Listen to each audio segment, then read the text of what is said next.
Today, we're going to be exploring the most important development in Jewish history of the last 50 years, the struggle that liberated 1.5 million Soviet Jews. This attempted spiritual genocide that the USSR tried and came close to succeeding at was really the second great Khurban, the second destruction of the Jewish people in the 20th century. But unlike in the first Khurban, the Holocaust, we triumphed, we liberated ourselves.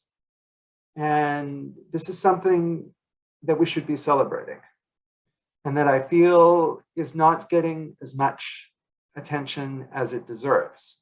That in our own lifetimes, there was an exodus larger than Yetziat Mitzrayim, the exodus from Egypt, when according to tradition, 600,000 Jews went free.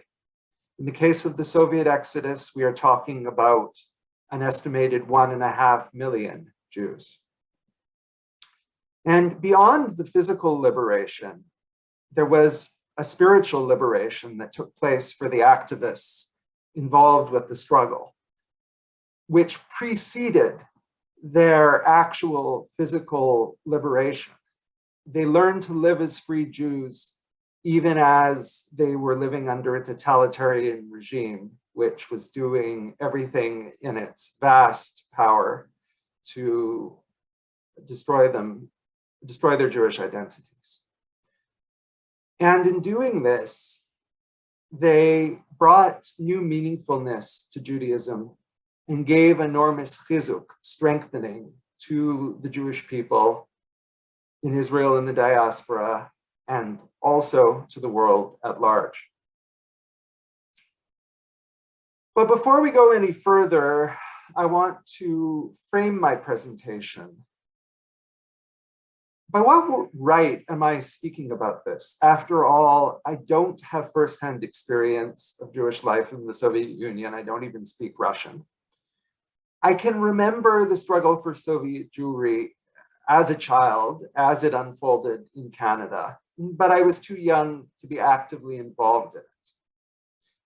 And I didn't really begin to learn about it intensively until I was living in Israel in the 2000s and met many Soviet Jews who had been participants in the struggle inside the Soviet Union, and also met diaspora Jews who had been pioneering activists.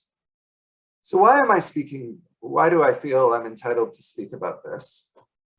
I'm speaking from my perspective as a Jewish educator and a therapist, and focusing on what existential lessons in Jewish wisdom we can take away from exploring the struggle. And I'm also speaking to you today as a student of history, zeroing in on some key historical lessons from the history of Soviet Jewry that I feel are often overlooked. Today, in 2021, the struggle belongs to Jewish history, to all of Klal Yisrael. And I think it behooves us all to learn its lessons. And I have come up with 10 lessons that I think are very meaningful. And I welcome you to process them and see if they resonate for you. I got into exploring this topic over the past year because it resonated deeply for me during the pandemic. During the first part of COVID, while Francesca and I were isolated, I began reading memoirs of Soviet Jewish activists, hoping that they could teach me about resilience, that I could learn from how they managed to be free people, despite being in a very confining environment. COVID, of course, does not compare to what they went through, which was 100 times worse, but parallels can be made.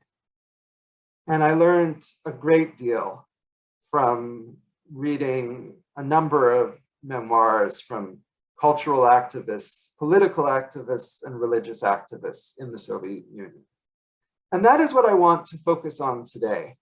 The story of the struggle as it unfolded in North America, the part of the struggle that many of you witnessed and participated in your own ways, is fairly well known, well documented. If you are not so in the know about it, you can easily educate yourself online or through books and documentaries. But believe it or not, the struggle, the heart of the struggle, the part that unfolded in the Soviet Union itself, is not very well known outside of the Soviet Jewish community, and even there, only among some people over the age of 40. A lot of this has to do with the fact that many of the key activists who led the struggle were too busy in the subsequent decades rebuilding their lives in Israel, and in some cases, North America, to write down their stories. So just as it took several decades after the Holocaust before the participants began to bear witness, so too with the struggle for Soviet Jewry. But particularly in the last decade, there have been a number of excellent memoirs that have been published by key participants. And that is what I'm drawing from today. We won't be focusing on North American Jewry, although I would love to hear people's own reminiscences when we have some time for a discussion after the formal presentation.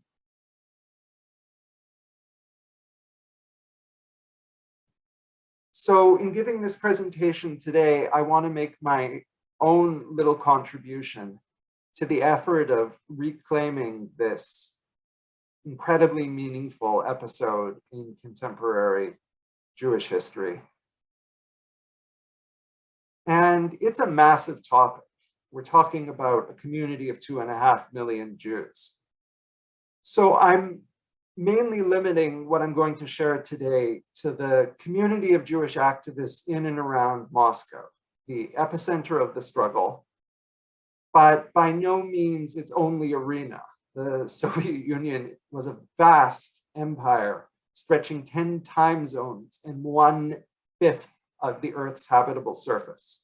So there were refuseniks in 70 different cities, at least.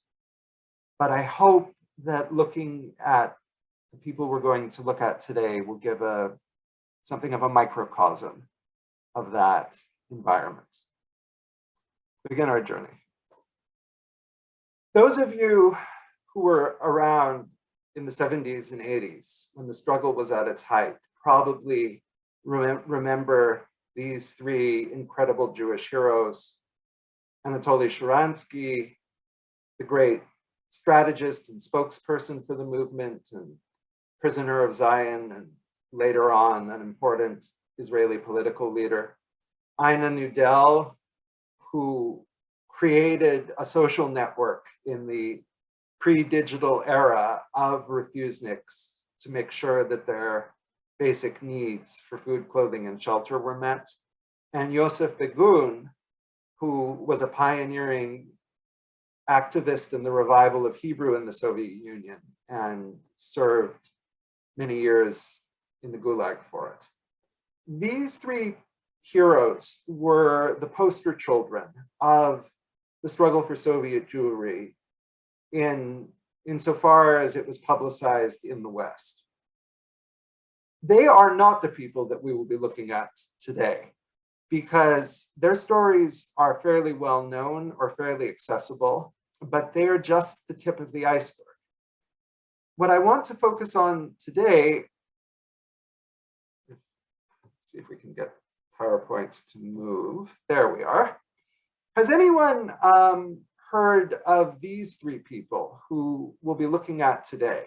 If any of them are known to you, please write it in the chat.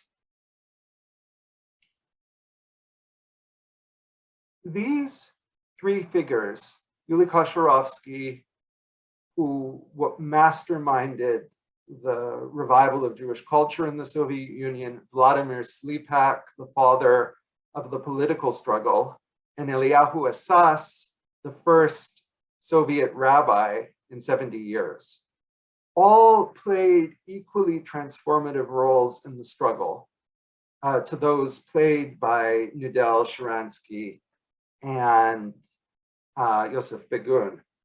And I could name dozens more. And I think it's so important that all the heroes of the struggle become known and honored for the contributions they made and the dugmaot ishiot, the personal examples that they set. Yuli Kosharovsky in his later years became the great chronicler of the struggle. He wrote what I feel is the most important book about it, called We Are Jews Again, from which I took the title of this presentation. And he writes in the foreword, later I often heard that the Aliyah struggle was conducted by a small group of selfness refuseniks, but this is not true. The movement had a broad social base that included hundreds of thousands of people who listened at night to Kol Yisrael, the Voice of Israel radio station, and broadcasts of the other voices, like the Voice of America or Radio Free Europe. Tens of thousands who sought an opportunity to leave and make Aliyah, and many thousands involved in the process of applying for exit visas. They comprised the breeding ground for the movement. The refuseniks simply stood on the front line of the struggle. Now, I've picked each of these people, Kosharovsky, Slepak, and Assas, because they were each leading representatives of a different stream within the struggle. Slepak represented the politikai, the political struggle, which was about activating for the human rights of Jews in the Soviet Union, in particular, the right to emigrate, and for the human rights of all Soviet people. Kosharovsky led the cultural movement, which believed that in order to liberate the Jewish people, Judaism had to be liberated and revived. In particular, the use and study of Hebrew. And Assas led the Baal Teshuvah movement, the small but influential group of refuseniks who returned to Orthodox observance of Judaism, and which also included many thousands of others who took on various aspects of Judaism in their own ways. Each brought something very important to the table. And I want to be clear that these were streams, not factions. These three leaders all knew each other and loved each other. And the priorities of the three streams differed. But except for a short period of time in the 1970s, they basically cooperated, even as they were pulling their activism in different directions. Now, despite what Kosharovsky has told us about how there was a base that included hundreds of thousands of people, Soviet Jewry numbered an estimated 2.5 million people. So I want to be clear that in speaking today, I am speaking about people who chose to participate in Judaism in some form or another, which was not the majority. There were perhaps 15% of Soviet Jewry who in some way chose to be involved.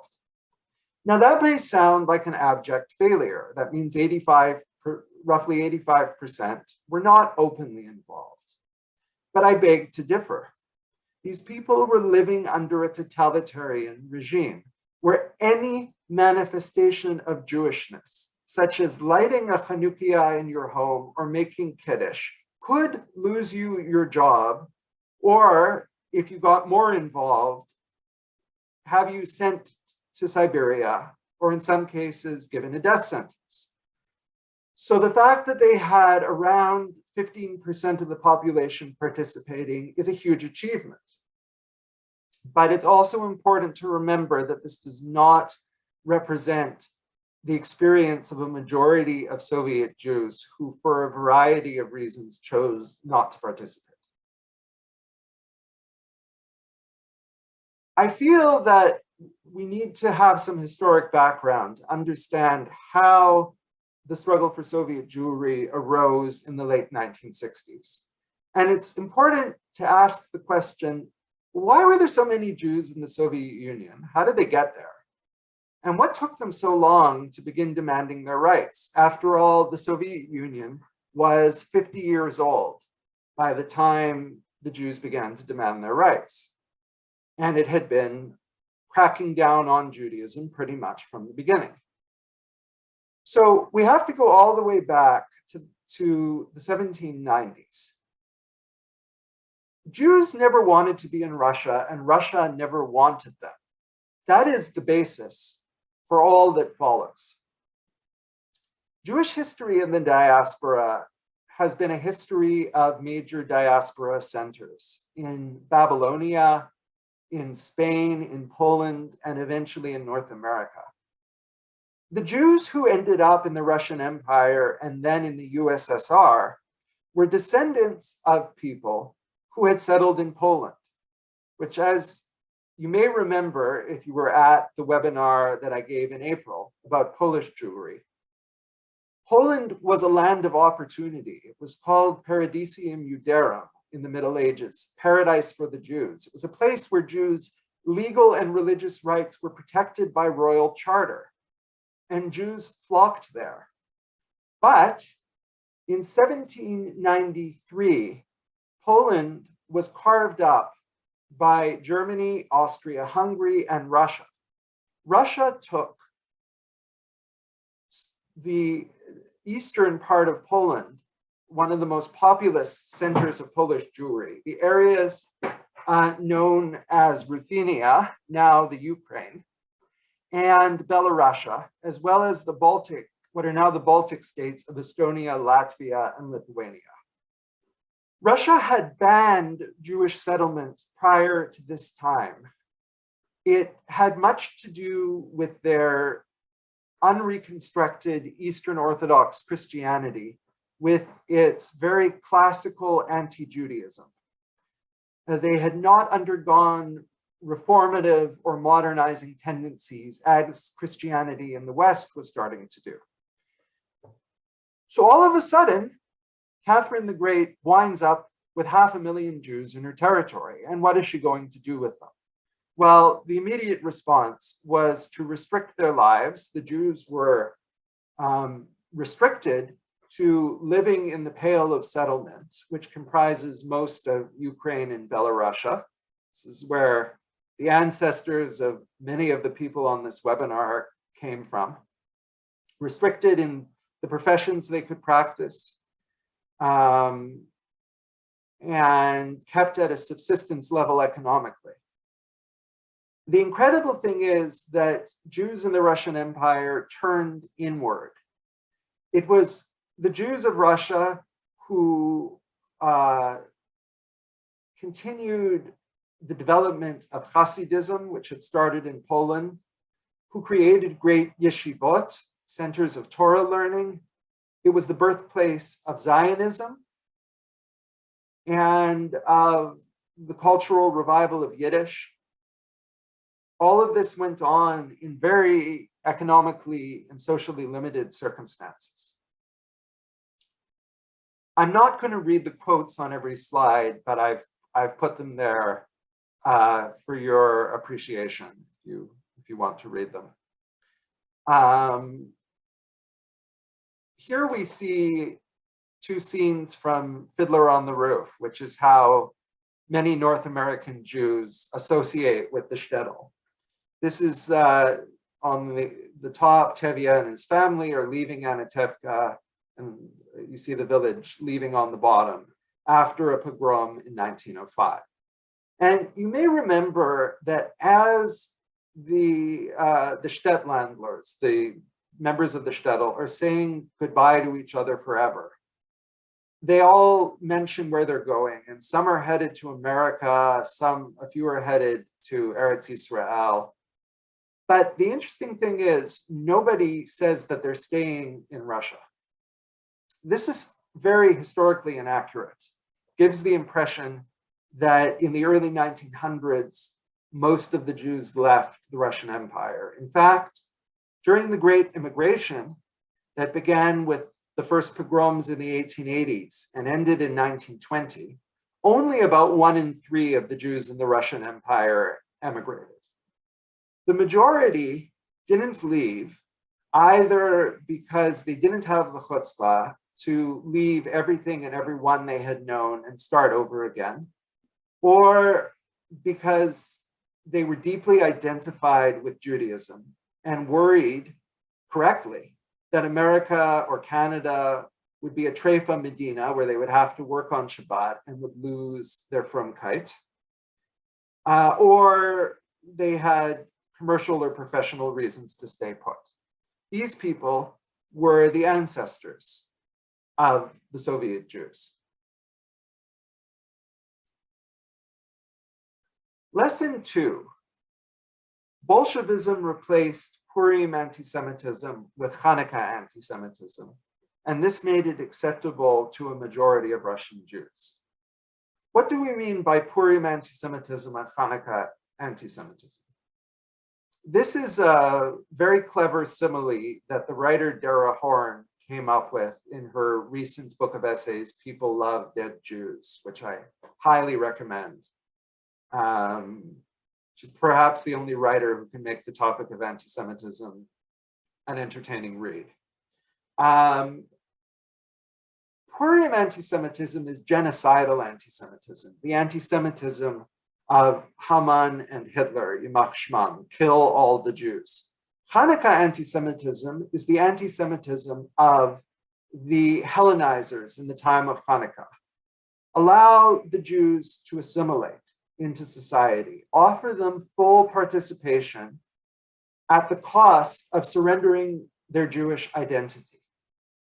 That is what the Soviets did.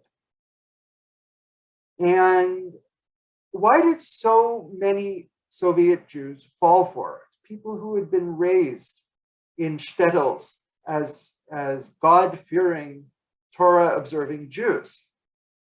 Well, not all of them did. Some of them continued to observe Judaism behind closed doors as latter-day anusim or conversos. But for many people, Bolshevism was the lesser evil. In 1917, as a result of its disastrous participation in the First World War, a revolution breaks out in Russia, a liberal revolution. And the poster that you see in the center frame is from that time. It says in Yiddish, "This is where we live. This is our country. Vote for a democratic republic." But that republic was unsustainable. And 8 months later, in November of 1917, there was a communist revolution. And yes, the October Revolution actually happened in November because they were using the Julian calendar. And it was on the Gregorian calendar, the calendar that the rest of the world used and uses. It was actually in November. Little known fact. Civil war breaks out immediately and lasts until 1920. And it is the most horrible Jewish catastrophe since the Chmelnytsky massacres in Poland in the 17th century. 150,000 Jews are massacred in pogroms. And the only faction during the Civil War that works actively to stop pogroms and organize Jewish self-defense are the Bolsheviks.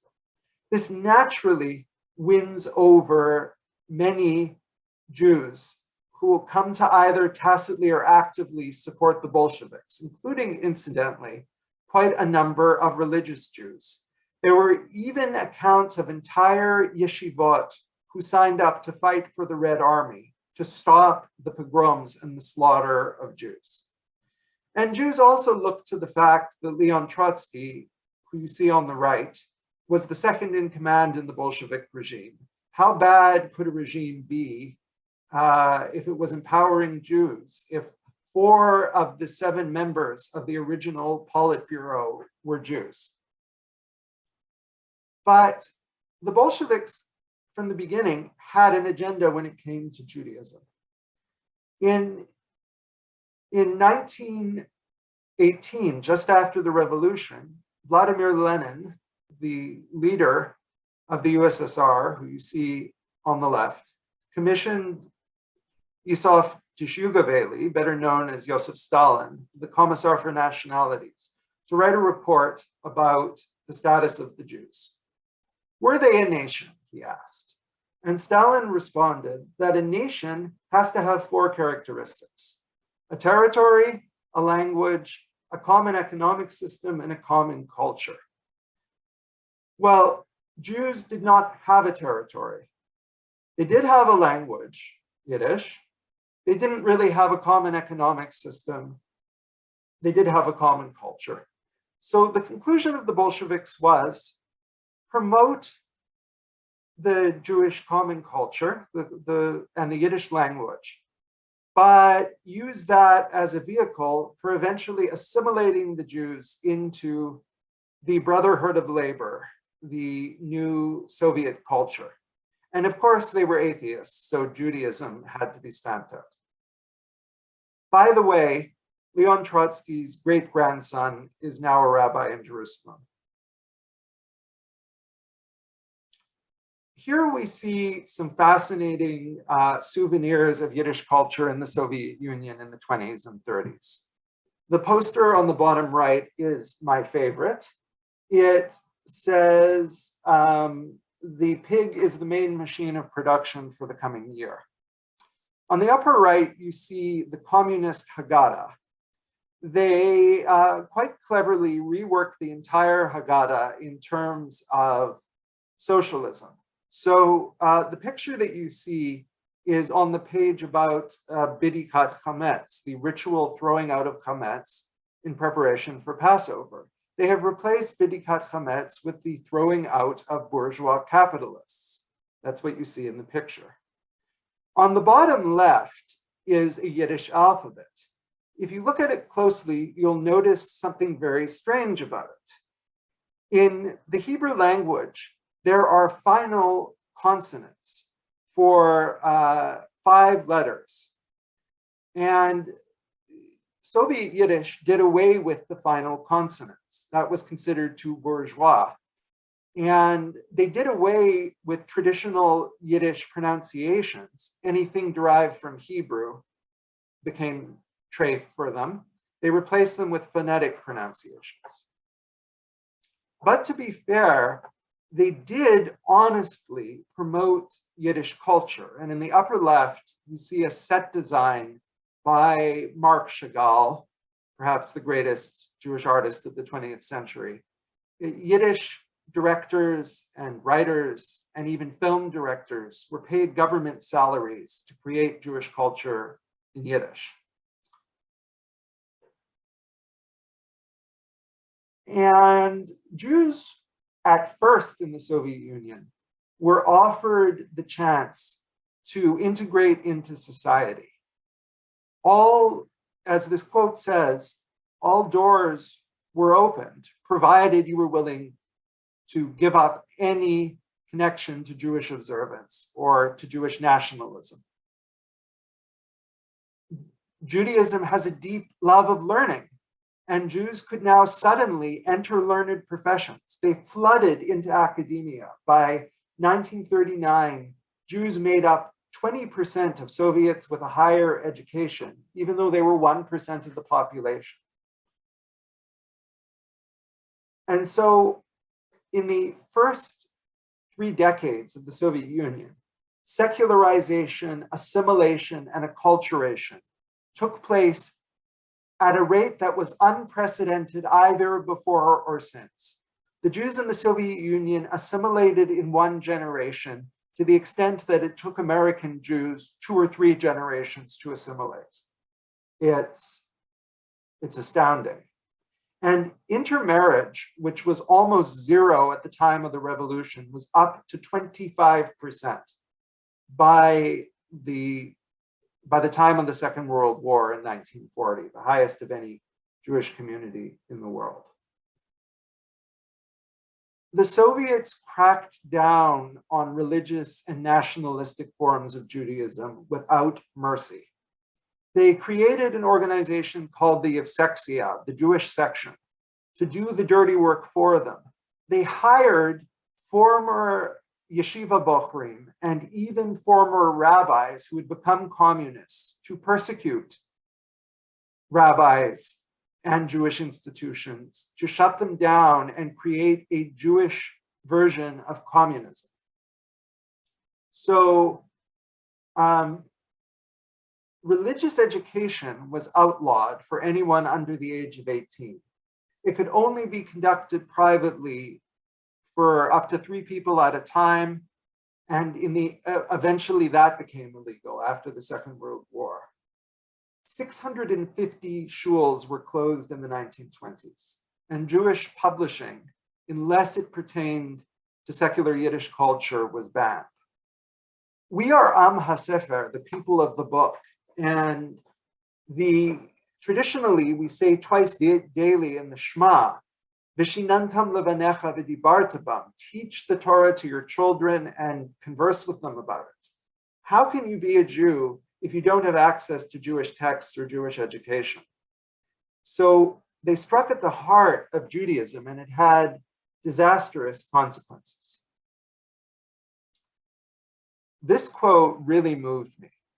The question is always on my mind: how can there be religious Jews here? There's no kosher meat, there are no chadarim, it's impossible to keep Shabbat, soon there will be no synagogues, the festivals have all been abolished. What can I tell you, my brother? The Lord has poured out his wrath upon us. He is righteous in whatever he brings. Pray for us. This man, Yisroel Lifshitz, was a Chassid who lived in Kiev and wrote this to his brother in 1930. I met a woman in Israel who grew up during this time in the Jewish underground, and she told me the following story. She went to a public school and had to pretend during the day to be a good communist. And her family had the obligatory picture of Lenin hanging in their living room.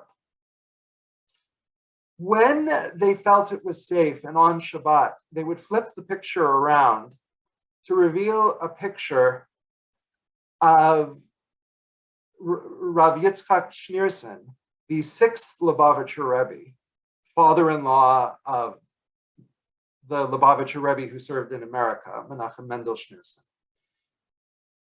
And this was the kind of double life that they led. Her father worked in a factory where he had a sympathetic Jewish boss who would mark him in on Shabbat, even though he was taking the day off, and he would work overtime on other days. Her parents taught them Judaism in the home, but this just shows you how much effort was required to keep a Jewish life. And many people lacked the emunah, the faithfulness, lacked the Jewish literacy to be able to do this for their families. So in some cases, people freely adapted Soviet life because they welcomed the opportunities it was giving them to advance into the modern world. In other cases, they gave up their Judaism slowly and regretfully because they lost their children to Soviet society and education and had to work on Shabbat, otherwise they might starve. Very, very tragic situation. And the Soviet strategy to crack down on Judaism worked so effectively that by the mid-1930s, Stalin told the Yevsektia that he believed his strategy was succeeding and that within a decade or two, there would be no religious Jews left in the Soviet Union. And the irony of ironies is that he wasn't wrong. Had the Holocaust not taken place, and had Stalin not later brought back anti-Semitism, they might have succeeded had the Jews just been left in peace to assimilate. During this period of time, by the way, anti-Semitism was illegal, and Soviets who discriminated against Jews actually were fined and in some cases imprisoned.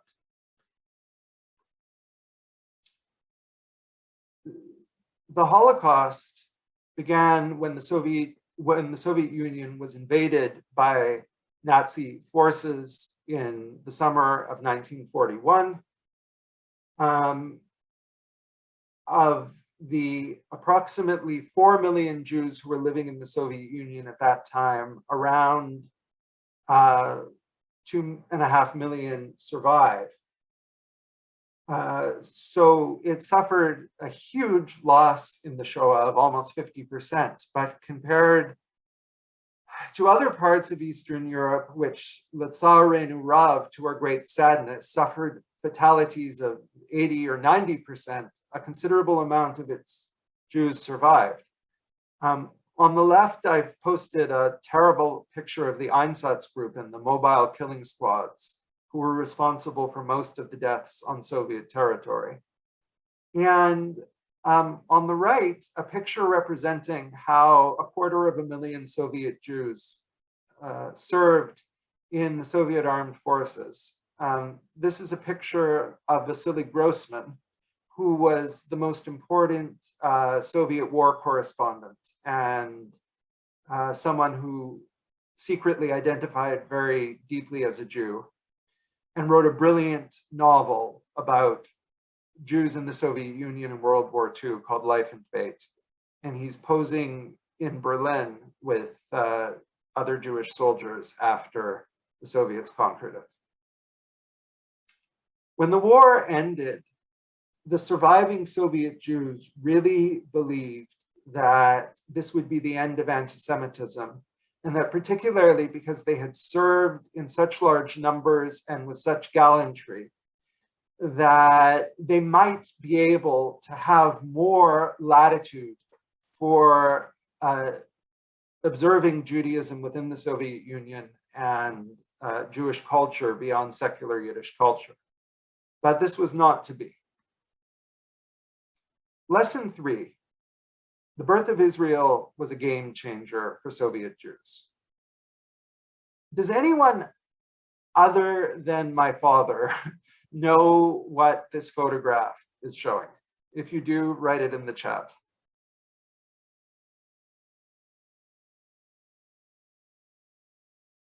Has anyone seen this before?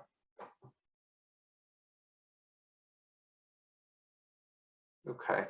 This is a photo of Golda Meirson, later Golda Meir, the first Israeli ambassador to the Soviet Union, outside of the main synagogue in Moscow on Rosh Hashanah 1948. She was surrounded by a crowd of 25,000 Jews in the largest spontaneous demonstration that had ever taken place in the Soviet Union. We have to bear in mind spontaneous demonstrations were completely illegal, but the Jews could not help themselves. Golda, like many of the Zionist leaders, had believed that the Jews of the Soviet Union were a lost cause, that they were all assimilating. She said it was the most powerful moment of her life to be mobbed by Jews who were calling out Am Yisrael Chai, L'Shana Haba Yerushalayim. And she said between tears, Adanki Kvos Ich Sit Gelieben Yidden. Thank you, Jews, for remaining Jewish. This was such an important event in spearheading the revival of Soviet Jewry that it now appears on Israeli paper money. And the Moscow Choral Synagogue was just half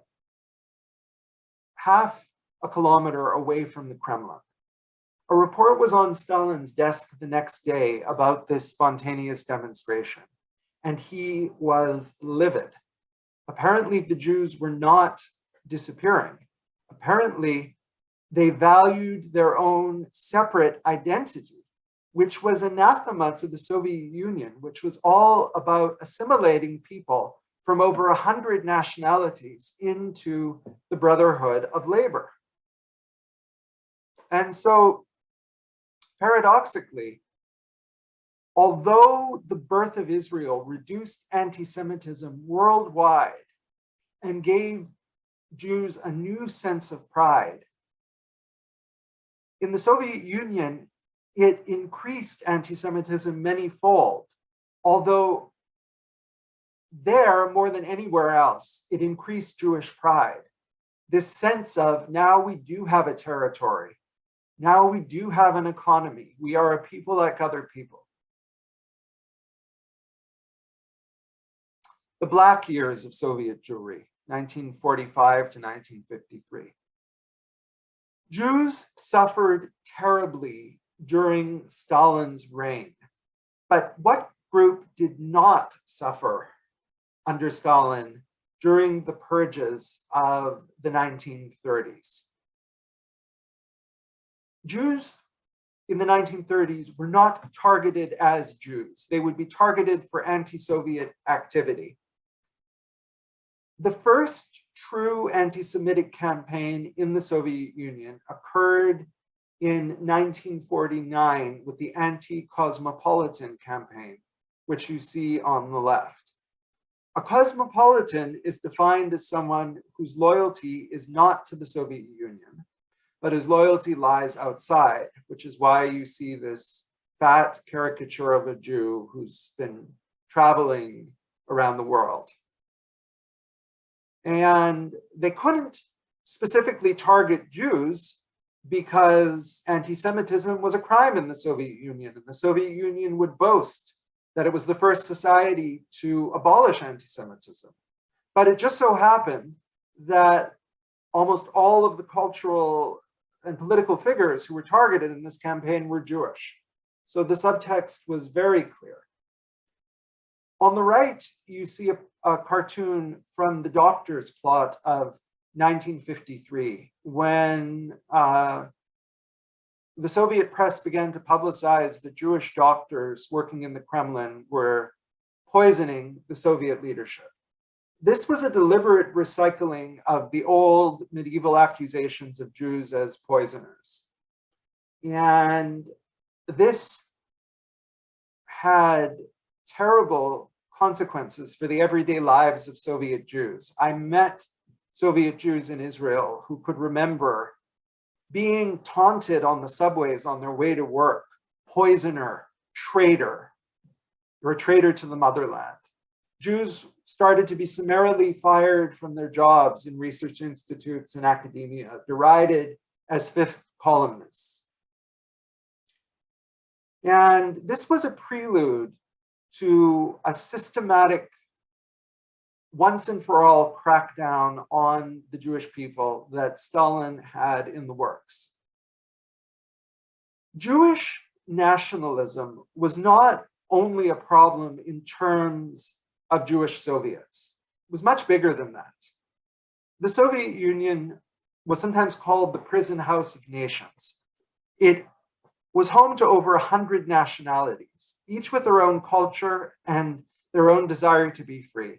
Stalin understood correctly that the Jews were the cork in the bottle, that with the international connections of the Jewish people and connections to the state of Israel, they were capable of arousing worldwide attention about the treatment of minorities in the Soviet Union. And that if that were to happen, then others of the 100 nationalities in the Soviet Union could begin to demand their freedom, and then all hell would break loose, which it eventually did. And so he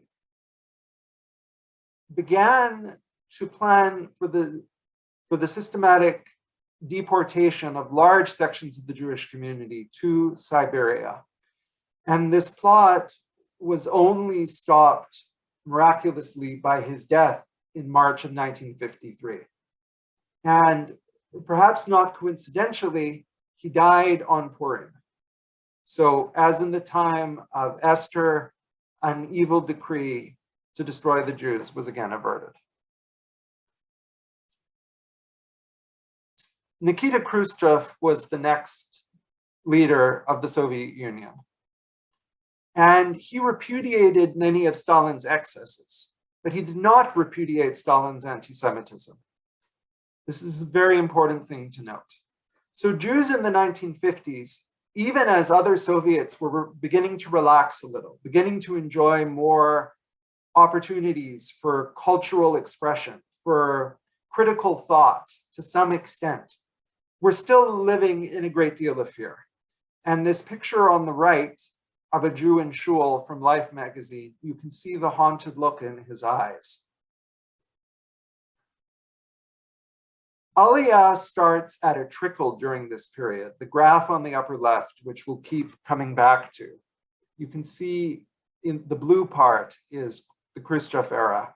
Very small numbers of Jews, one at a time, were allowed to leave the Soviet Union for family reunification in Israel. And some Jewish families, like the one in the bottom left, began to observe Judaism a little bit more openly again, celebrating Chagim and Seders. But overall, Jews lived with a lot of enduring fear.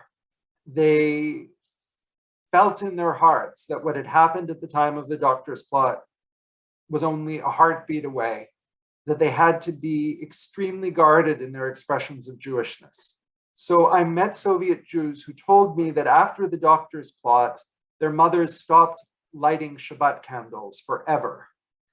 This is so sad that members of their family finally decided to change their Jewish names to Russian names, and that they tried to completely hide their Judaism.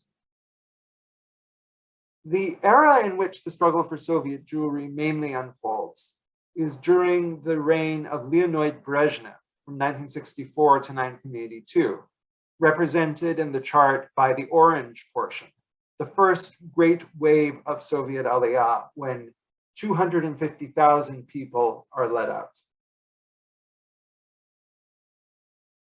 And Brezhnev was a more conservative leader than Khrushchev.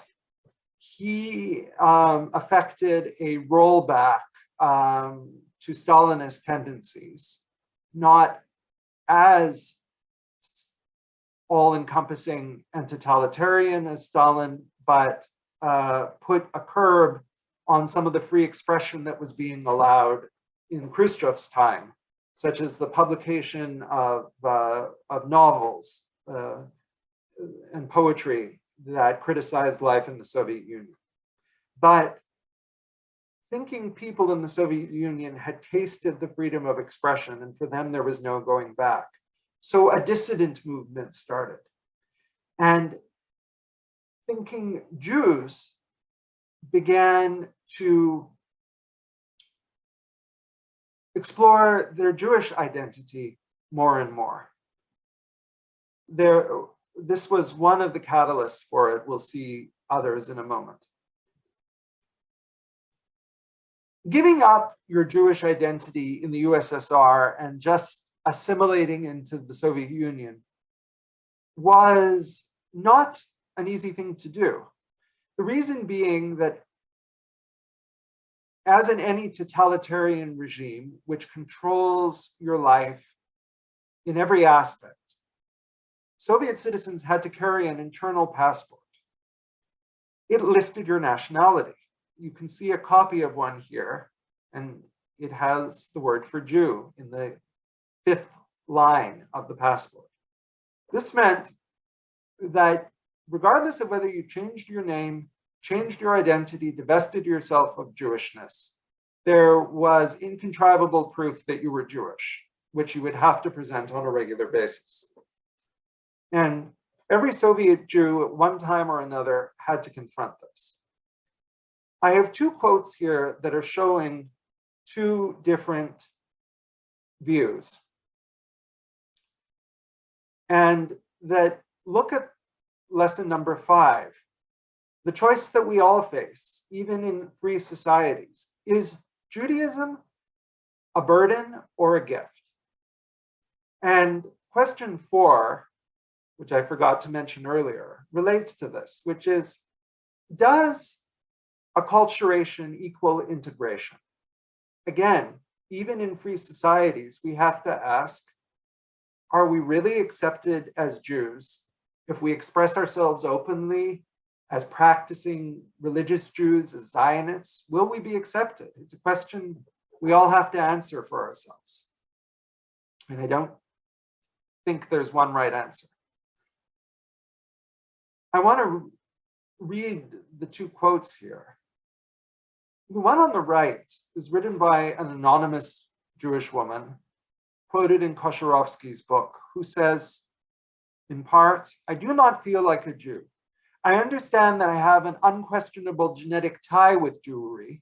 I also assume that this is reflected in my mentality, my mode of thinking, and my behavior. But I'm accustomed to the color, the smell, the rustle of the Russian landscape, as I am to the Russian language and the rhythm of Russian poetry. I react to everything else as alien. This was the experience of the majority of Russian Jews. Again, it's incredible, given that there was a minority who embraced Judaism anew. One of them is the person quoted on the left, Herman Branover, who today is a famous nuclear physicist in Israel. He's talking about how in the early 1950s, he was rejected from a top-ranked physics job because he was Jewish.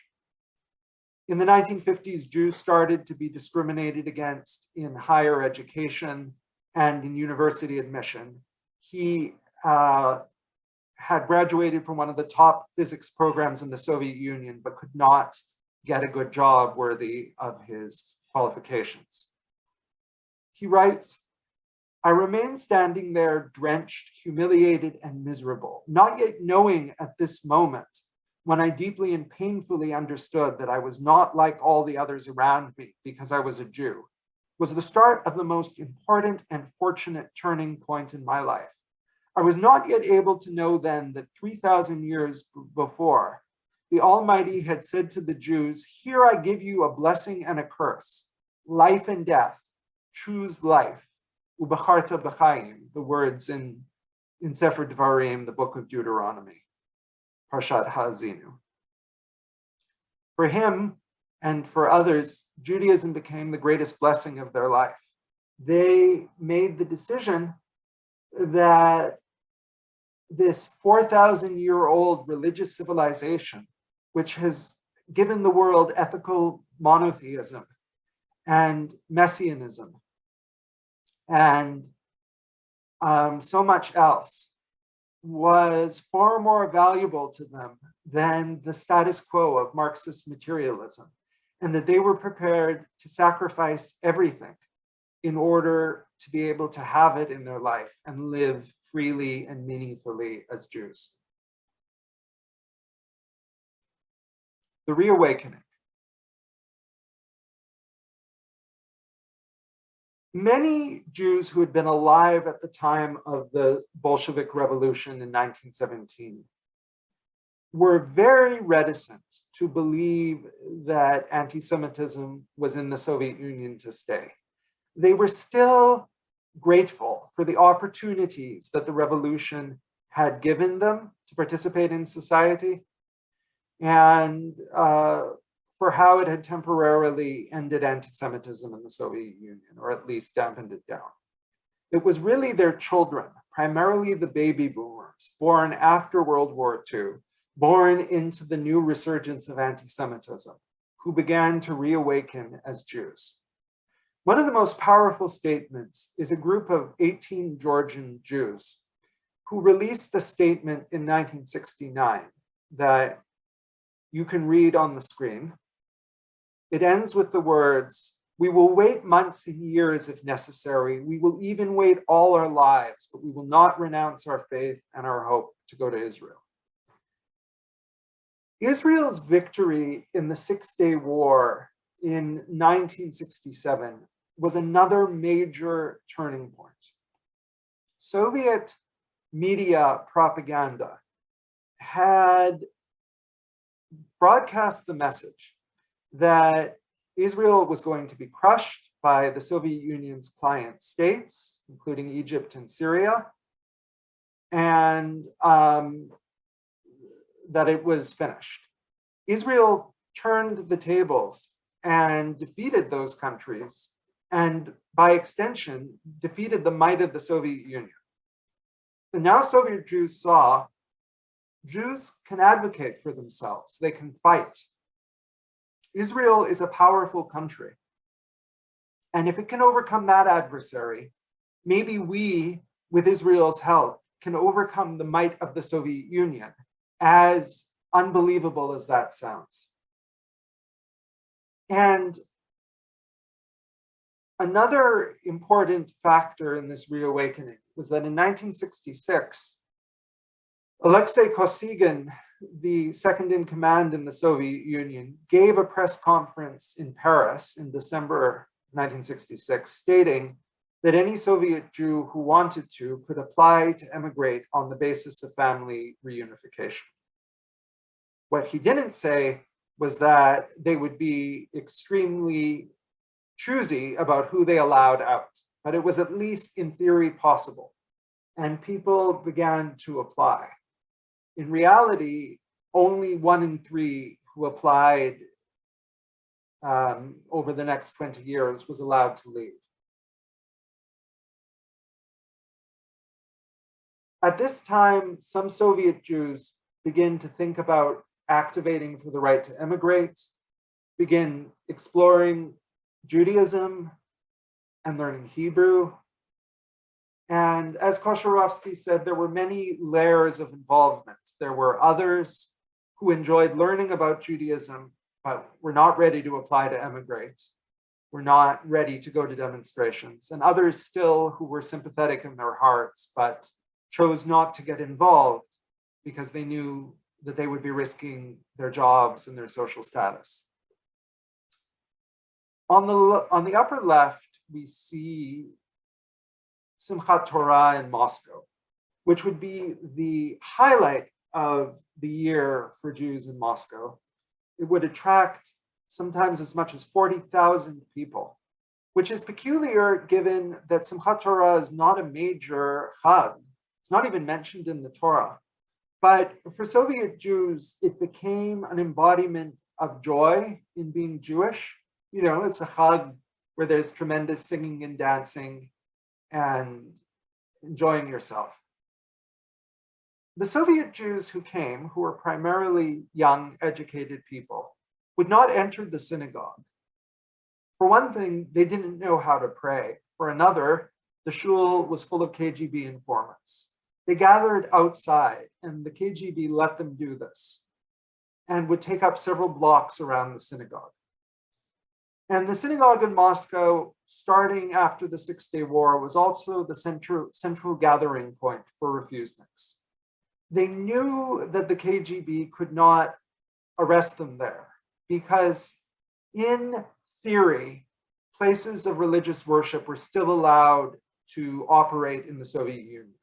Were not allowed to carry out religious education, but Jews, Muslims, and Christians could worship in their places of worship in the few that were allowed to be open. So young adults would meet outside the synagogue on Saturday mornings to learn where they could find a Hebrew class, to learn about how to make aliyah, to form friendships, learn about activism. And this became the heart of the struggle.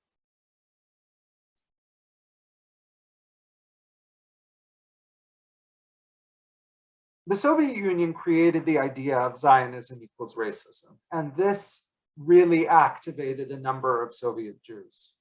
Kosharovsky writes here about how he realized that the USSR, which he had been devoted to, was his enemy because they had turned Israel into public enemy number 1. Israel had done the unthinkable. It had defeated countries backed by the Soviet Union. This was a major affront to Soviet military power, was after all a superpower. So on the right, you see a May Day parade with a float deriding Zionism.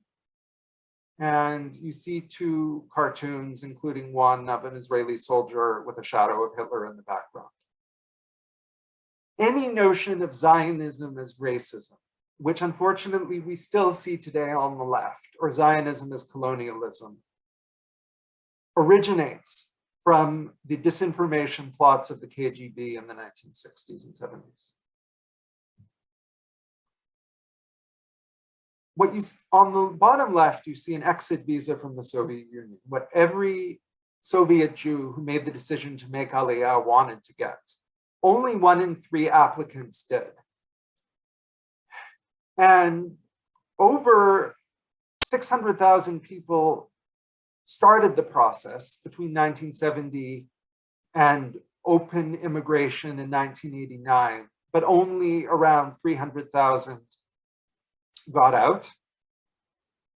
Many were intimidated into stopping the process while it was in midstream.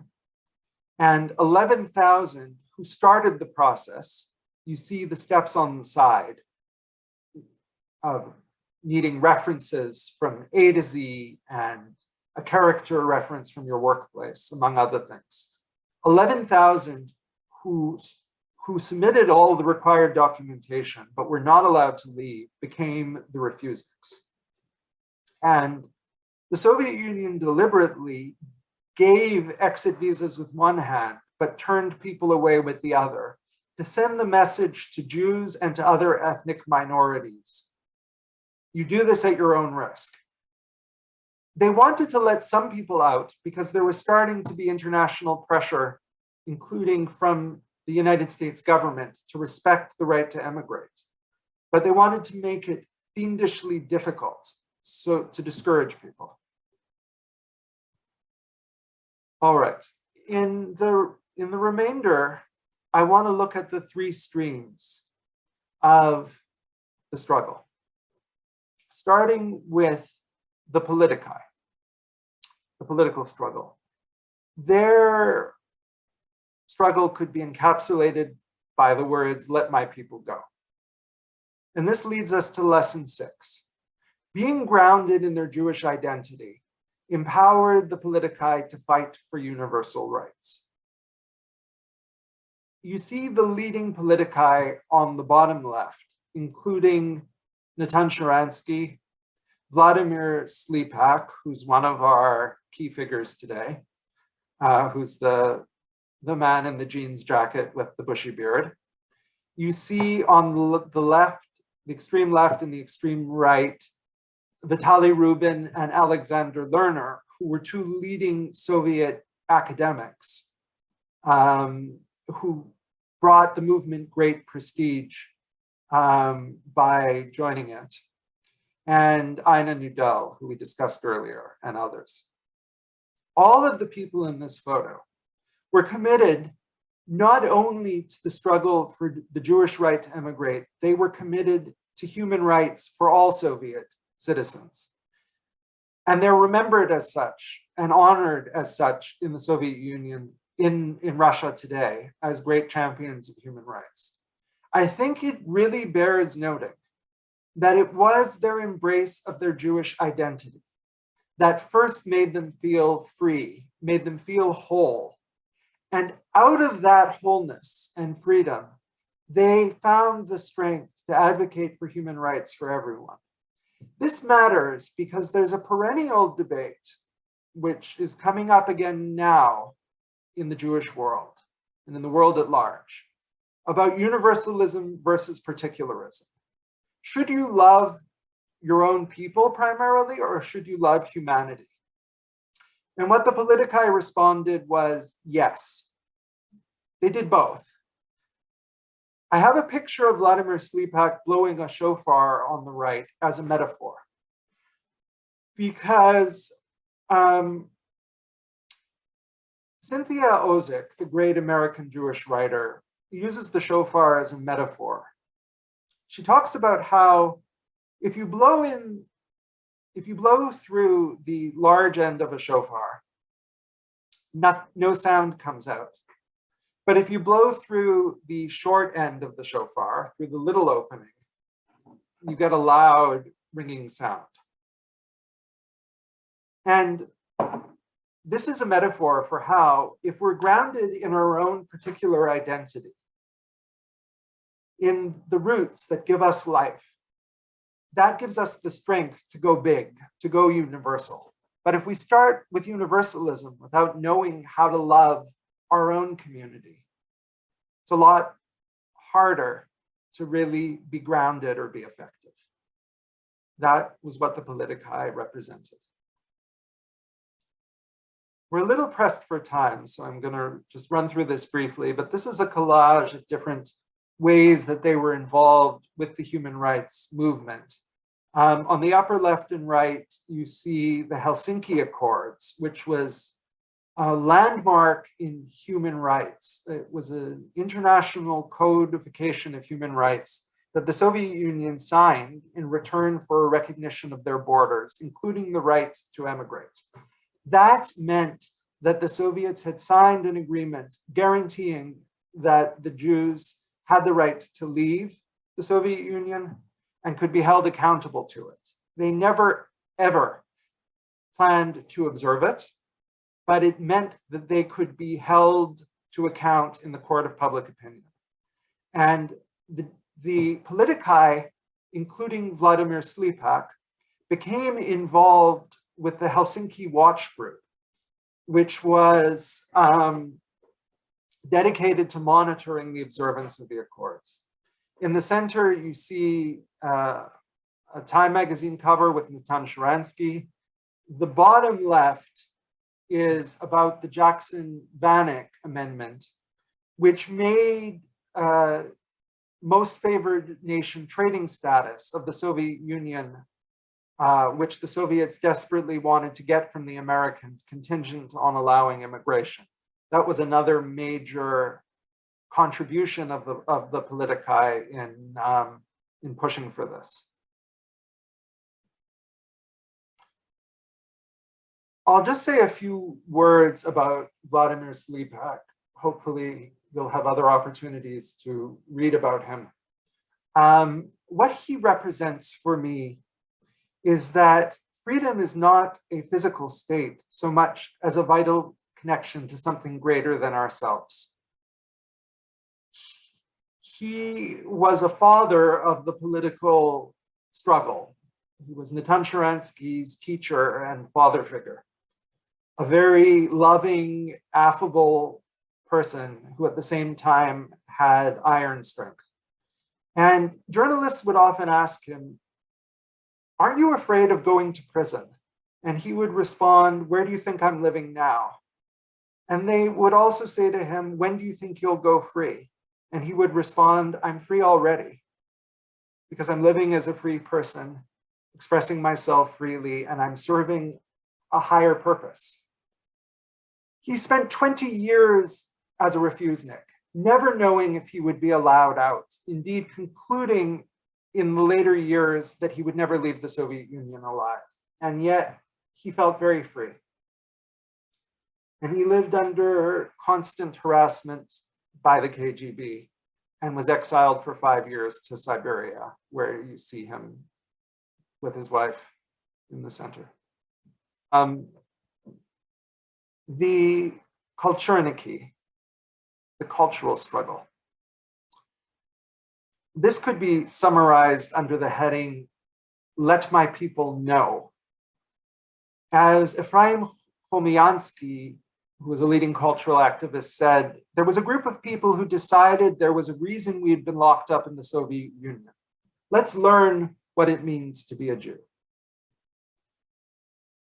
They were taking up the debate that had taken place between Theodor Herzl, the founder of political Zionism, and Ahad Ha'am, the founder of cultural Zionism. They were taking the side of Ahad Ha'am, who believed that the first priority has to be liberating Jewishness. Before you can politically liberate the Jewish people, you have to liberate Jews to have a strong Jewish identity. Otherwise, Why would anyone want to move to Israel? Or why would anyone want to risk applying to leave the Soviet Union unless they have a strong Jewish identity? I've put a picture of samizdat, underground literature, because that was a key component of the cultural struggle to produce material for Jews to be able to learn, because Jewish publishing was completely forbidden. In the early 1970s, the gates began to open. And eventually, by the end of the 1970s, 250,000 Jews were allowed out of the Soviet Union. But starting in 1974, a problem emerged, or should I say an issue, which was that an increasing number of Jews who had been given permission to settle in Israel were in fact going to North America. Now, as North American Jews ourselves, we know that it's not a crime to want to be a Jew in North America. But the difficulty was not so much the Jews were settling in North America, but that they were doing it unthinkingly. They had no desire to settle in Israel, no connection to Israel. And that began to get some of the political activists, who, to be clear, did feel that Israel was the best option, although not the only option, began to get them very concerned about Jewish identity. And so began the cultural struggle. And there was a real concern that if the prevailing trends had continued, the USSR would shut down immigration, because if there was one place they did not want Jews going to, it was the United States, their enemy in the Cold War. So the cultural struggle began. Yuli Kosharovsky was the great mastermind of the cultural revival in the Soviet Union. A lesson we can take from him is that being a free Jew means being able to express yourself as a Jew. He writes, "Hebrew is not only a means of communication for me, it's a means of self-expression, providing a way to draw closer to the priceless cultural achievements of our Jewish people over its 4,000-year history and effect a resurgence of their national consciousness." It is so true. So much of identity is born up in language. And it's a real problem that the North American Jewish community is the first major Jewish community in diaspora history that does not speak a Jewish language.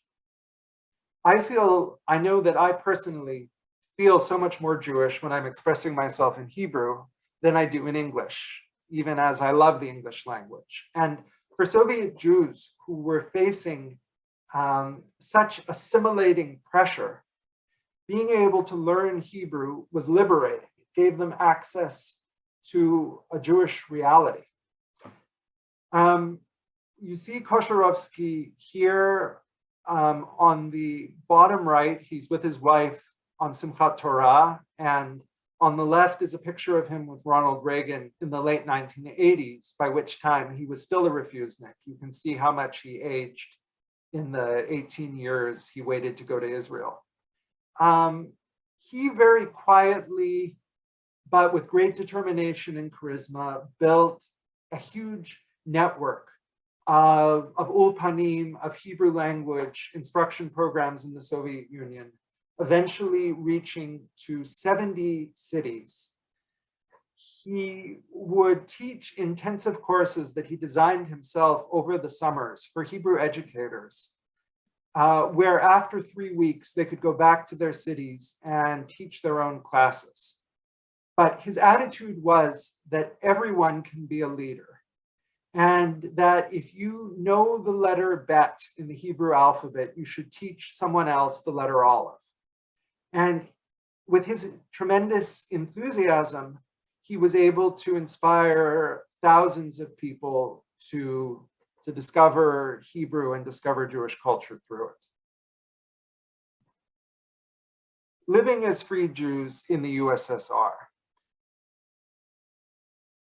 immigration began to slow down in the late 1970s due to a breakdown in relations between the USSR and the United States after the invasion of Afghanistan. What that meant was that they no longer had political points to score with America for releasing Soviet Jews.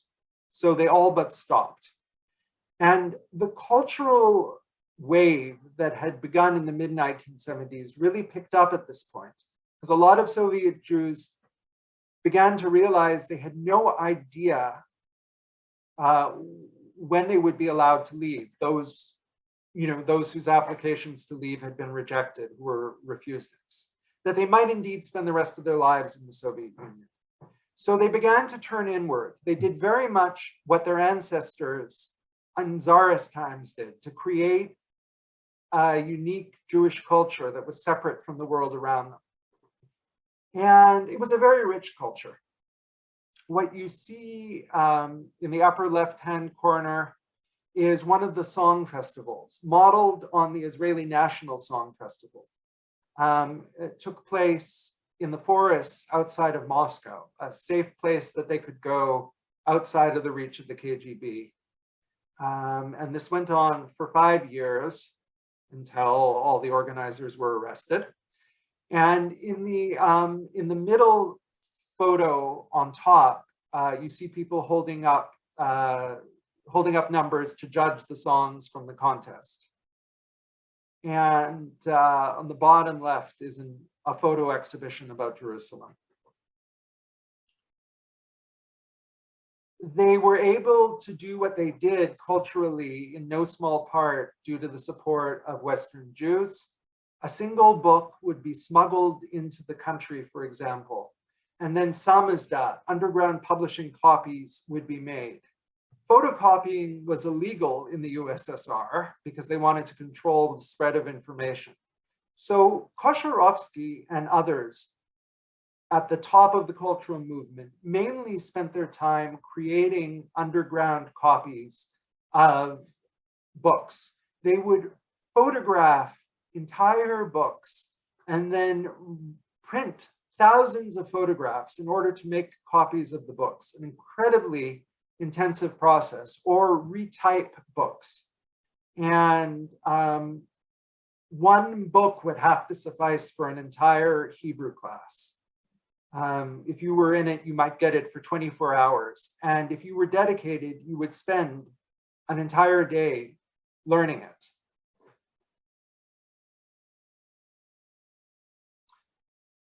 These people lived as free Jews in the Soviet Union, even as their lives were in some ways utter hell. Many people were trailed by the KGB on a regular basis. Their addresses might be published in the newspapers so that any Soviet citizen who wanted to take care of them could do as they wished. Their children would be harassed at school. They were, of course, immediately fired from their jobs as soon as they applied to leave for Israel, and in many cases lost family connections, lost friendships. But very, very few of the refuseniks gave up because they had tasted freedom. They had tasted what it was like to live a full Jewish life, and they did not want to go back to being slaves. I'm going to play you a brief clip from one of the song festivals that the refuseniks had, which is introduced by Theodore Bickel. Young people singing and dancing in a circle, an old Hasidic song. How wonderful and pleasant is our inheritance.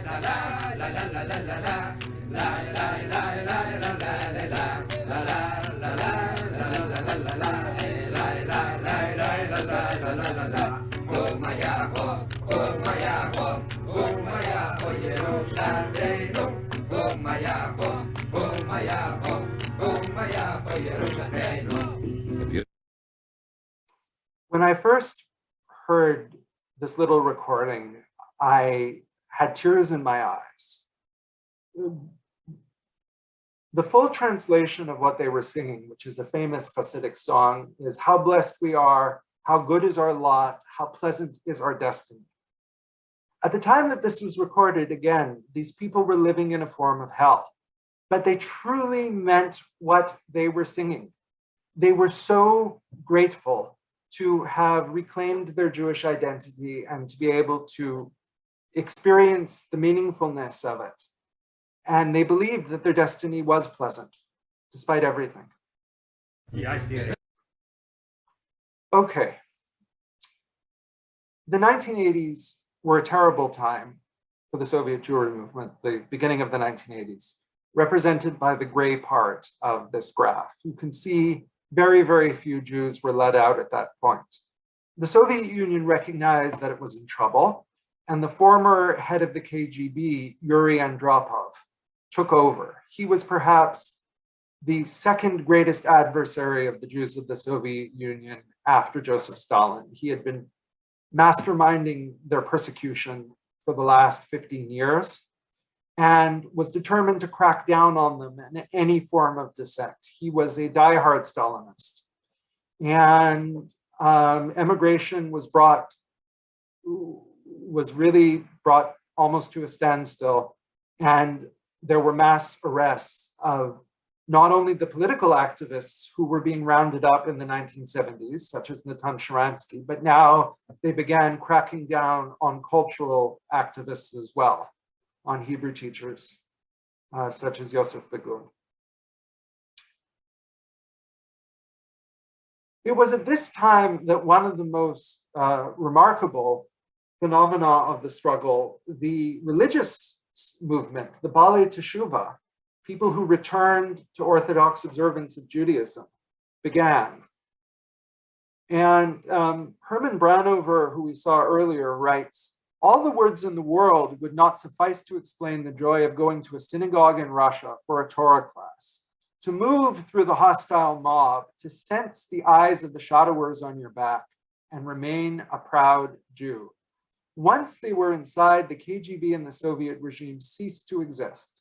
They became free and independent participants in something great and eternal, subject only to the Almighty." Things had become so desperate during this period that some Jews who were involved in the cultural struggle felt they wanted to go beyond learning about Hebrew to the very heart of Judaism, to Torah. And that this and this alone could offer them the sustenance they needed during these very dark hours. And this is, I think, a reminder that Torah has the power to sustain us and has sustained the Jewish people for 4,000 years during some of our most difficult periods, and can do so for each of us personally, I believe, when we face challenges. Eliyahu Assas was the refusnik rabbi, the first Soviet Jew in 60 years to get smicha, to get rabbinic ordination. He played a very special role. Ever since the time of the revolution, there had been Jews who were observing Judaism underground. We talked about this a bit earlier. But sadly, very few of them knew how to transmit Judaism to their children and grandchildren who were growing up in a Soviet atmosphere. It's not so different in some ways from what happened in North America, where many religious Jews emigrated, but could not figure out how to translate Judaism into the new idiom of Canadian or American society for their children and grandchildren who were participating in it.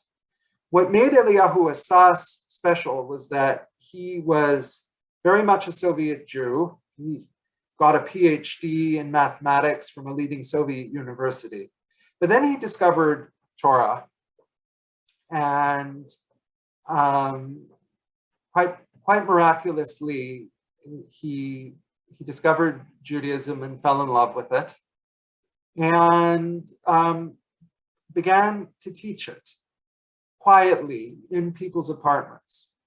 But he had learned from Kosherovsky how to build a network, and he began to set up cells in over 20 different cities of people who could teach Judaism. The cell system was very important so that if anyone were to get arrested, there would be others who could take their place. He, for example, would hold a demonstration seder on the first night of Pesach for people who may never have been to a seder in their life, and then tell them it's your job now to go home and lead a seder for your family and friends on the second night. He really believed that it was a chiyuv, that it was a divine obligation of every Jew to be a teacher, and that everyone had it in them to participate in learning and in passing on Judaism. And that the key to religious Jewish education is ahavat Yisrael, unconditional love for the Jewish people. So in the picture on the upper right, you can sort of see Asas, before he grew his beard, reciting Kiddush. Vladimir Slepak is on the left. Vladimir Slepak was the most secular Soviet Jew, very identified with the Jewish people, but not identified with religious Judaism. This points out, first of all, how all the streams were connected. Secondly, points out how Asas loved all Jews and was willing to, wanted to share Judaism in a non-judgmental way with all parts of the refusnik community as they tried to create their own Jewish life while they were trapped in the Soviet Union. And if you look closely in the background, you see two men in suits. Those are KGB agents. By the 1980s, even when they went out into the forests outside of Moscow, they were being trailed by the KGB. On the upper left, you see Asas with a samizdat copy of the Sharei Dat, an important work of Musar, Jewish ethics by Rabbi Chaim of Volozhin. He estimates that he made over 10,000 photos to create 20 copies of this book.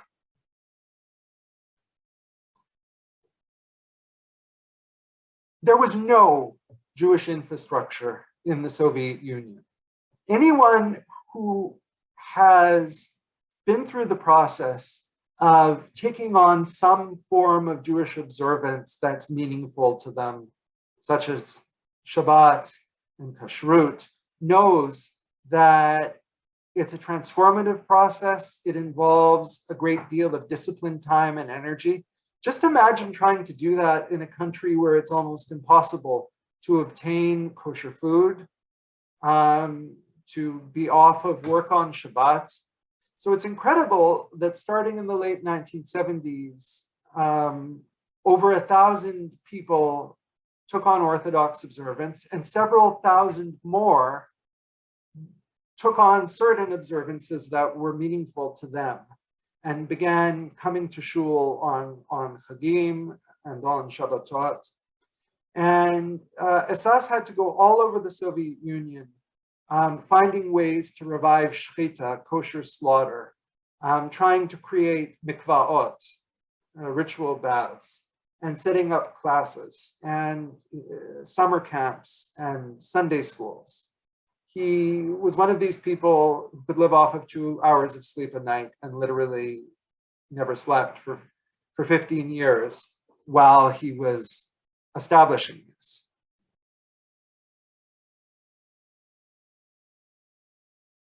Liberation came very unexpectedly at the end of the 1980s, when the Soviet Union began to implode and a reformist leader, Mikhail Gorbachev, took over in 1985.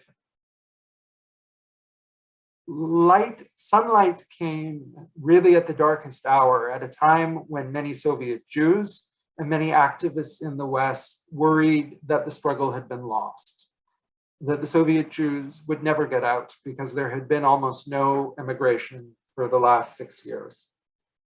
In 1987, as part of the perestroika reforms, the Soviet Union codified immigration. It was no longer handled on a case-by-case basis.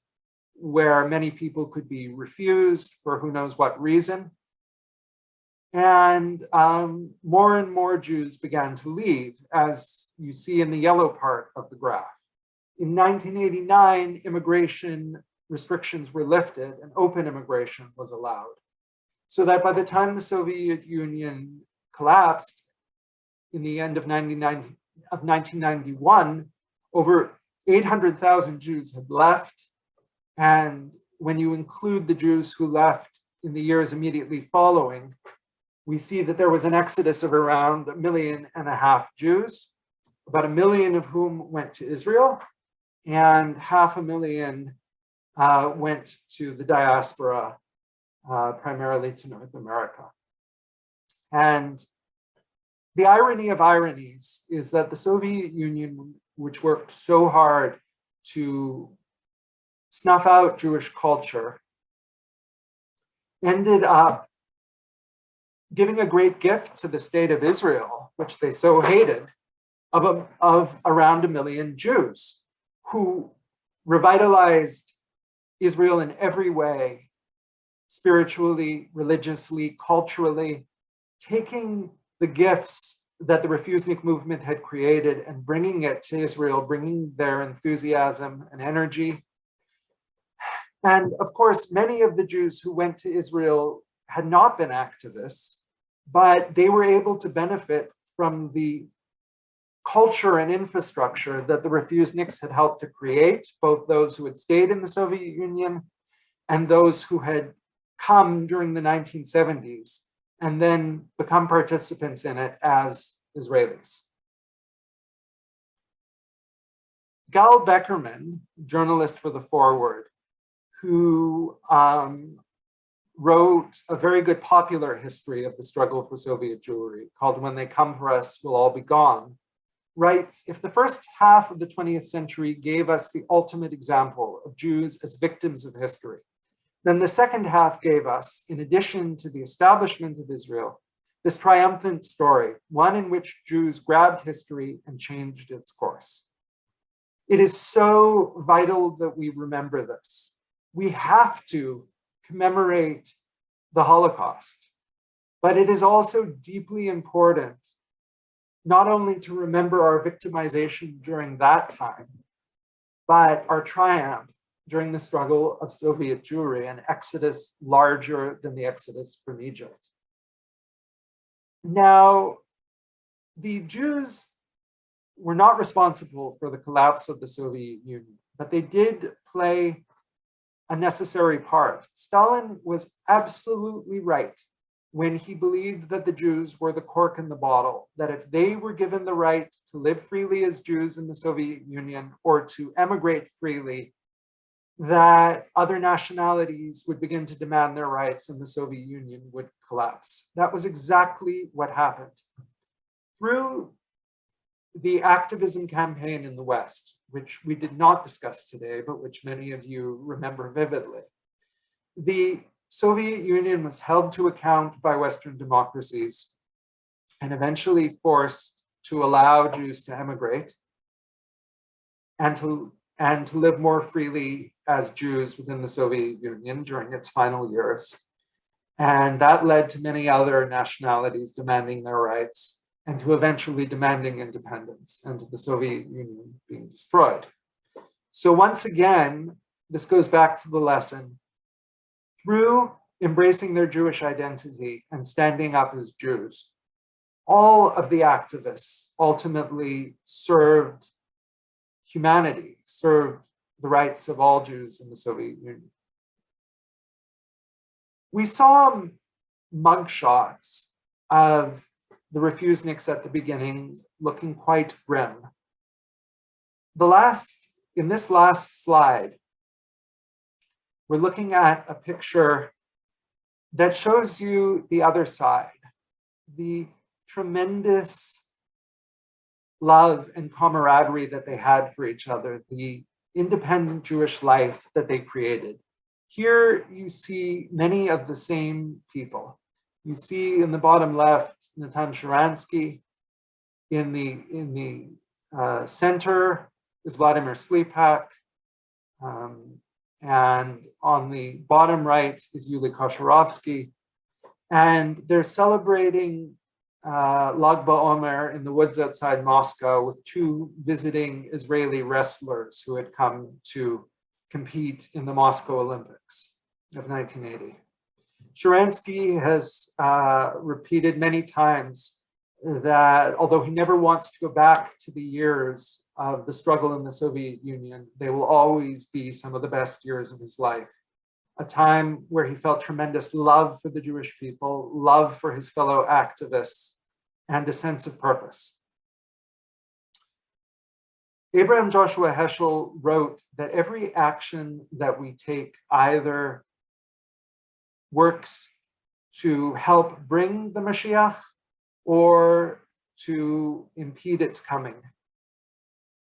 And every Jew in those days who learned Torah or who attended a demonstration or who signed a petition or sent a list of refuseniks to the West or learned Hebrew, without even realizing it, was contributing to the ultimate exodus and to the fall of the Soviet Union. Another way of saying this is Ma'at or dochech harbe min ha'choshech, the saying of the Baal Shem Tov, the founder of Hasidism. A little light can drive away a lot of darkness.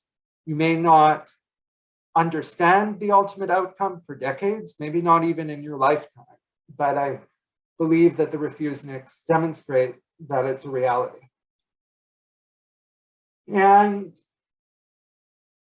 to the question of the different streams within the movement of religion, culture, and political activism,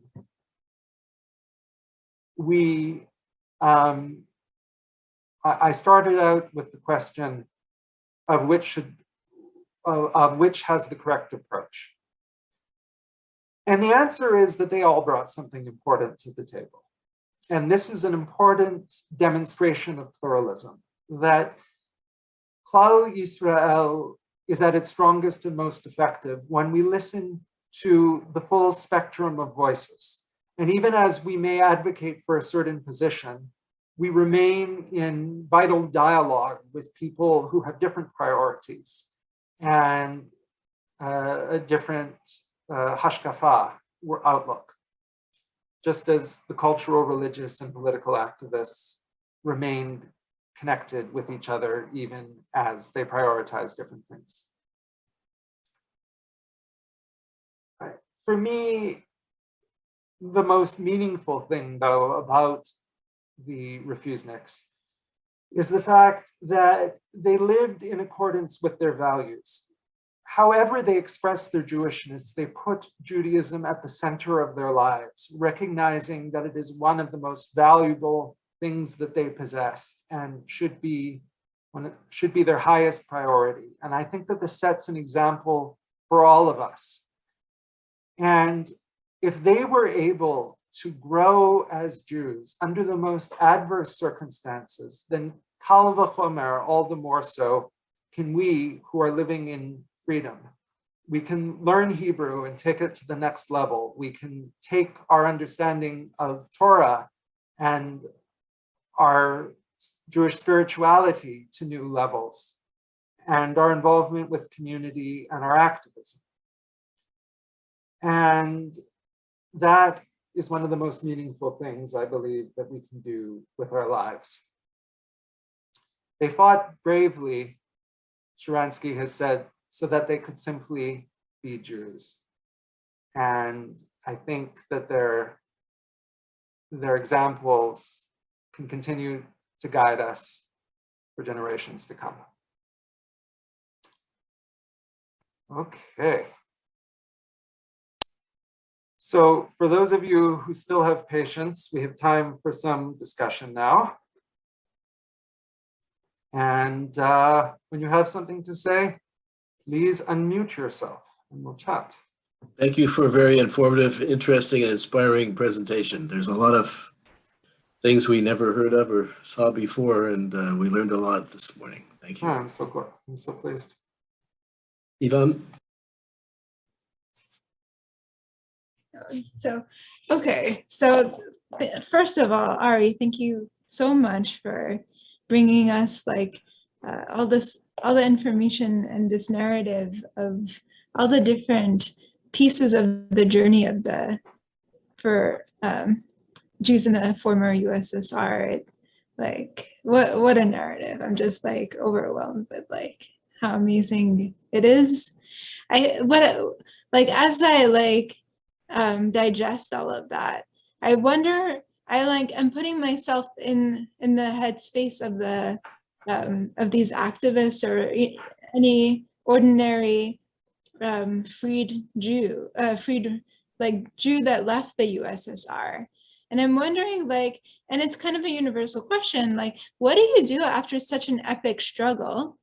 How do you transition from there to bringing your full self to the next stage of your life, where the struggle isn't there as a high motivator, the community isn't as united against a common enemy. It's kind of diffused. So well, that could be a whole other presentation yeah. for how people integrated, but it's on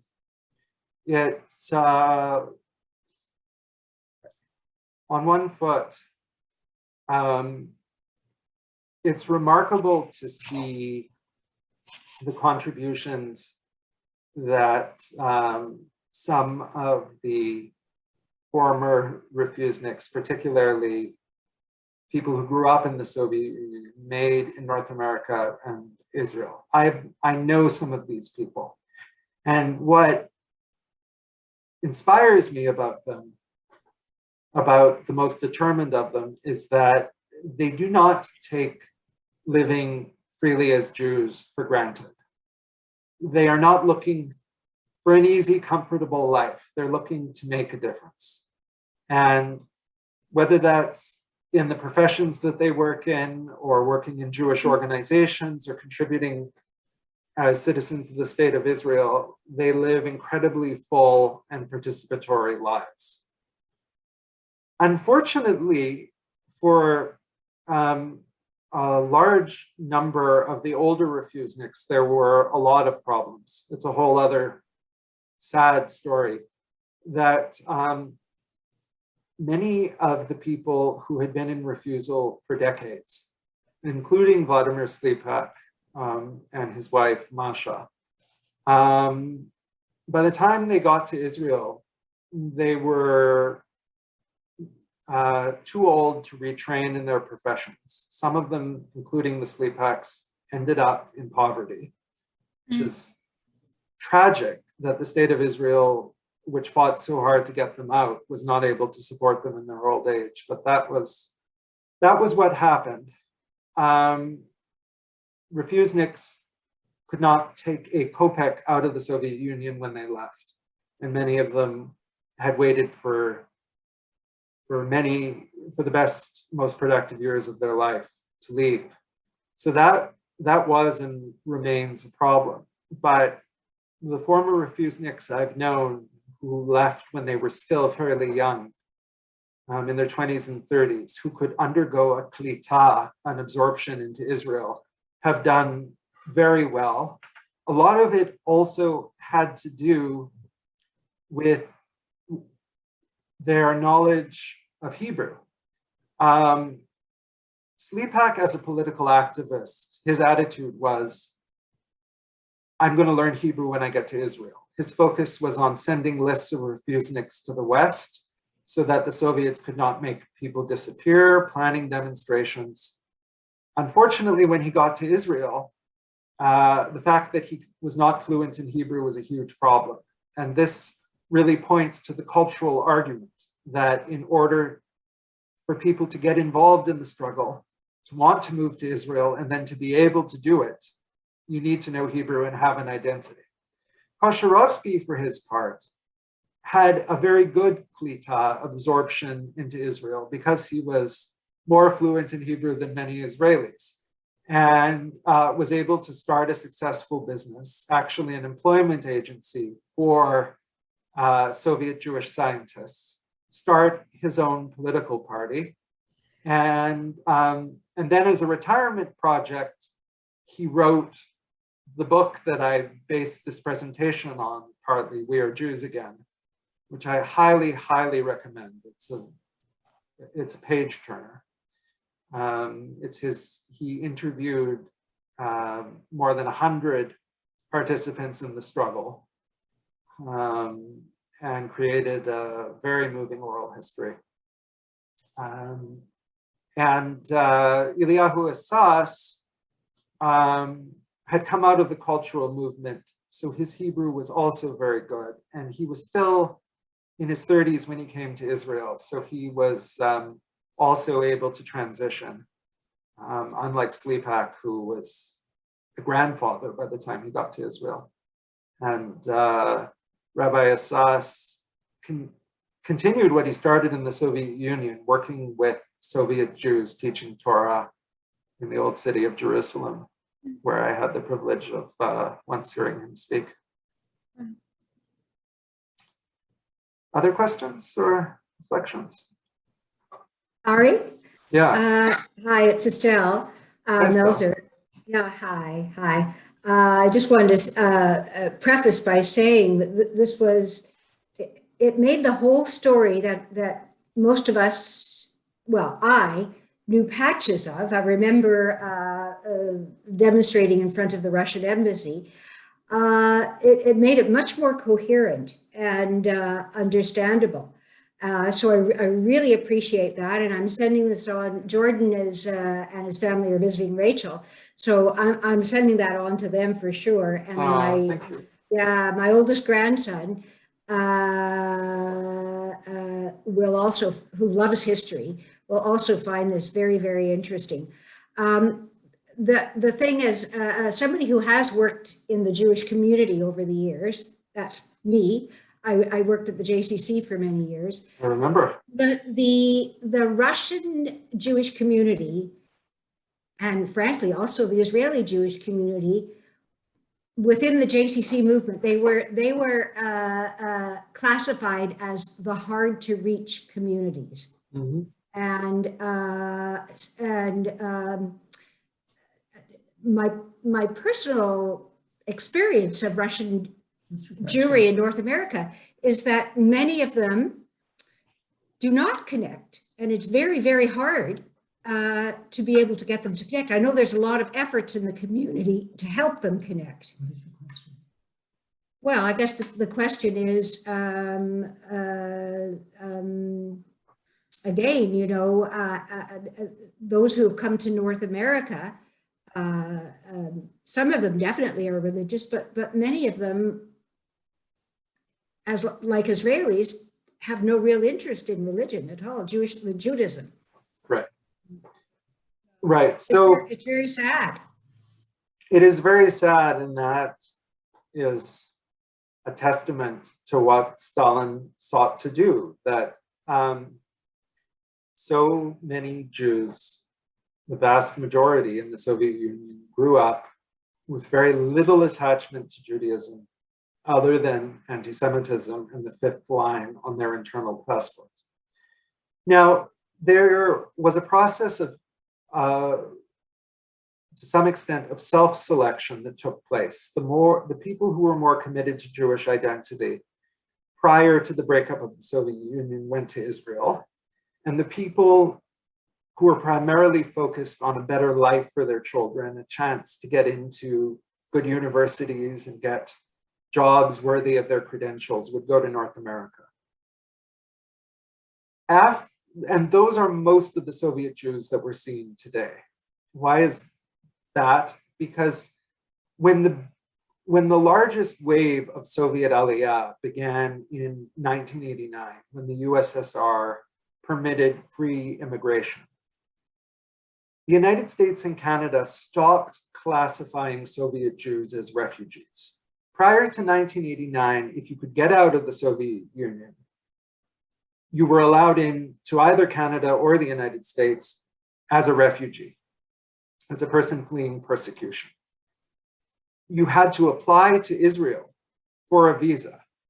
But then when you flew either to Vienna or Rome en route to Israel, you could drop out.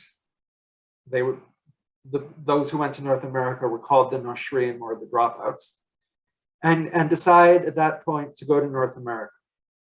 After 1989, when free immigration was allowed, you could only emigrate to Canada or the United States as an immigrant. In other words, you had to apply and have your credentials and your family ties assessed. So at that point, the vast majority, over 80%, were sent to Israel. And the remarkable thing, what's sort of a counter narrative to what you were saying about Soviet Jews having been very disconnected from their identity. Most of the Soviet Jews who came to Israel between 1989 and 1995 also had no Jewish identity and were going there because it was a place that was open to them, a way to get out of the Soviet Union just before or just after it collapsed and there was massive social upheaval. But so many of those Olim have taken to Israel. Their Jewish identities have been rekindled there, even if they didn't come with them. And they have proven themselves to be a tremendous blessing to Israel. Israel, as some of you may remember, had a moribund economy at the end of the 1980s. It was becoming, it was going to default on its international debts. It was stagnated by the Intifada and other issues. And it was largely because of the Soviet Jews that the Israeli high-tech boom took place in the 1990s, that there was new enthusiasm about Zionism, that all sorts of new Israeli cultural institutions, music and filmmaking and ballet were started. And they really were a shot in the arm for Israeli society that have made it the vibrant startup nation that it is today. But for all of that, it can be argued that too much emphasis got put on the Jews going to Israel and not enough energy was put on the needs of Jewishly illiterate Jews who were coming to North America. Into the 1990s, they were still regarded as dropouts who should have been in Israel. And their needs were not being addressed. In some major cities, they are now, but it's very belated. There are JCCs in major cities now that have Russian-speaking programs. There are shuls that are entirely Russian-speaking that exist in some communities. In fact, I think there's one in Ottawa now in Canada. But this was a long time in coming, and a generation of Jews who left the Soviet Union and came to North America could have been helped by those efforts, which didn't really start until the mid-2000s. Ari, just a question. You've covered the period up until the 1990s. What's gone on in the 2000s in the last 20, 21 years in terms of the emigration from Russia now? Right. So that's a whole other chapter. There are still approximately 450,000 Jews left in the former Soviet Union, in the 16 countries that once made up the Soviet Union. That's 450,000 from an original total of around 2.5 million in 1990. And so I don't claim to have expertise about that, except to say that Aliyah from the former Soviet Union is pretty much finished. There are serious problems in terms of authoritarianism in places like Russia, Belarus, and the Ukraine. But in Russia in particular, there's a relative absence of anti-Semitism, at least compared to the Soviet period. Jews have been able to succeed in commerce, even becoming oligarchs. They've been able to go into politics. There's still a fair amount of anti-Semitism, but it's not coming from the leadership. It's coming from popular culture and Russian nationalist groups. So immigration is always a deeply personal decision, whether to start all over again. And some Jews have decided that Russia is their home. And what nobody could have predicted is that there would be a resurgence of Jewish life in the former Soviet Union. One of the debates among the kulturniki, the cultural movement, which didn't have a chance to get into, was whether to fight for the rights of Jews to be Jewish in the Soviet Union, or whether to fight for Aliyah to Israel to build a Jewish life there. And there was a group led by the anthropologist Mikhail Chelnov, who is living in Russia to this day, who believed that there was going to be a future for some Jews in Russia. He didn't know that the Soviet Union was going to collapse, but he believed that there would always be a Jewish community there, which was heresy for some of the Aliyah activists. But he stuck to his guns and believed first that the Soviet Union would eventually liberalize and allow some forms of Jewish cultural expression. And later on, even though all of his children made Aliyah, he stayed in Russia, believing that it was his obligation to help rebuild Jewish life there. And he has been at the center of the creation of new institutions, of Jewish studies programs, of JCCs, of cultural festivals.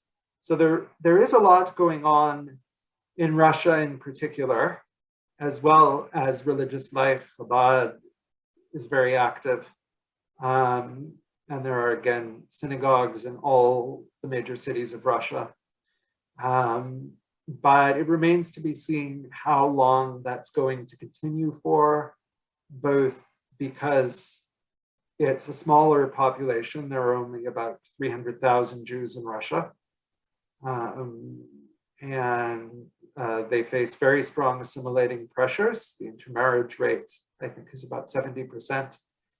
And Russia is very unstable right now. So we'll see how long the community continues. But at the moment, it has a fairly vibrant Jewish life. Thank you. Thank you very much for your presentation. You're very welcome.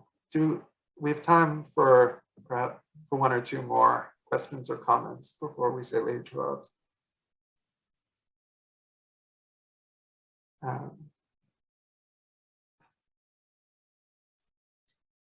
I just have a question on behalf of Elon, who Sure. had a phone call. He was asking about resources and books that you recommend on the topic. Oh, I have a long reading list that also.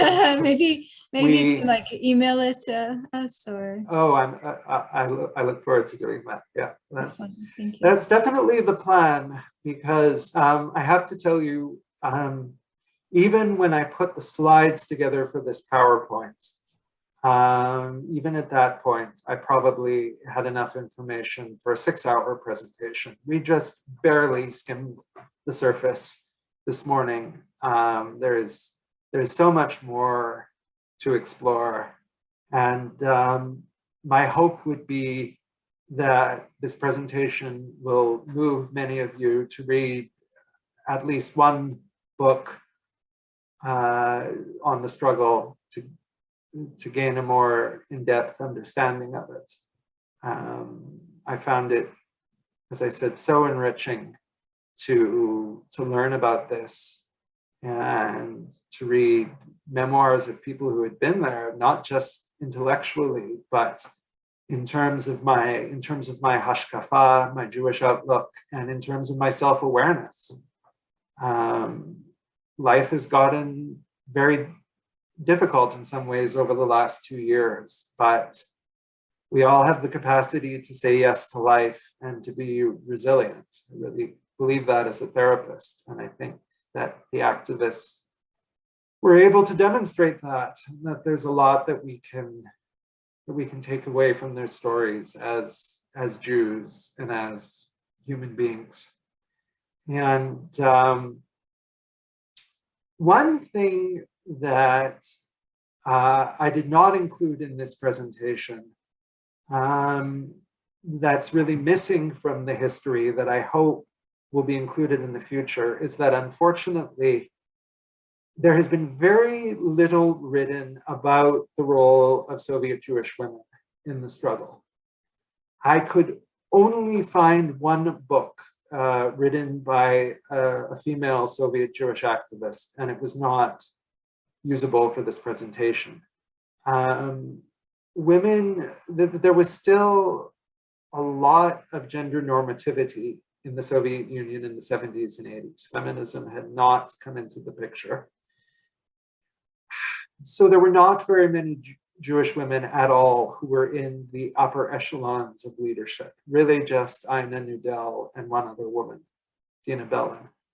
But there were countless Jewish women who played indispensable roles on the front lines, and hopefully their stories will still be told in the coming years.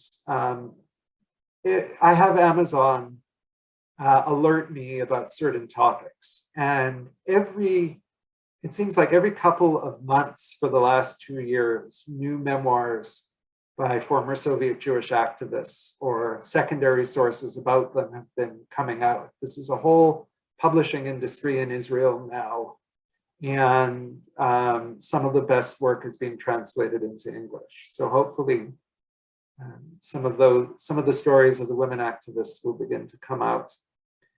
And there's a whole world to discover there.